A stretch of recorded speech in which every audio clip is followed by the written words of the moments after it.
described as very good language for psychology and philosophy.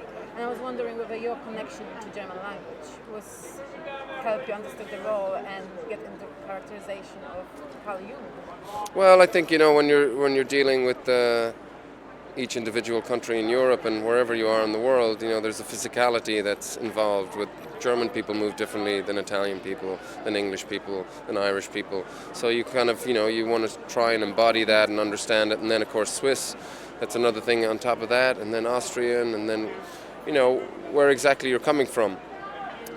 So those sort of things I was very aware of. I mean, I don't know, my German isn't that great. It says that I'm fluent on my CV, but it's pretty rusty, I would imagine. But there's the thing about the German language that I understood, somebody told me before, and I don't know if it's true or not, is that apparently it's the best language to train dogs in, because it's a very phonetically sounding language, so like halt, a very direct sort of pronunciation, and I think it's a beautiful language when it's spoken correctly, but unfortunately I don't speak it that correctly.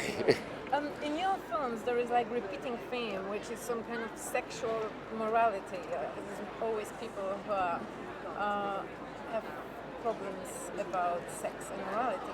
And is that the roles you're choosing, or No, is that the roles you're being casted for? Well, give me some examples. Well, in this film, you have a dilemma. You have a relationship with your patient. Yes. And shame, you're like, oh, it's like going completely crazy there. Right. And Jane Eyre again is like having a relationship with somebody you shouldn't have. Well, I think there's different sort of complications in each. It's just really sort of you try and find characters that have some sort of conflict going on in their life, which makes interesting drama. And then you're looking for a director that you can learn from and a crew that you can learn from. And that's how I kind of make my decisions. I don't think, okay, I'm going to get old sexual here again. That's not how I sort of, choose things. It's just, it's the material and the director. Thank you so much. Thank you. Cheers. Michael, congratulations on the film. Thank you. How much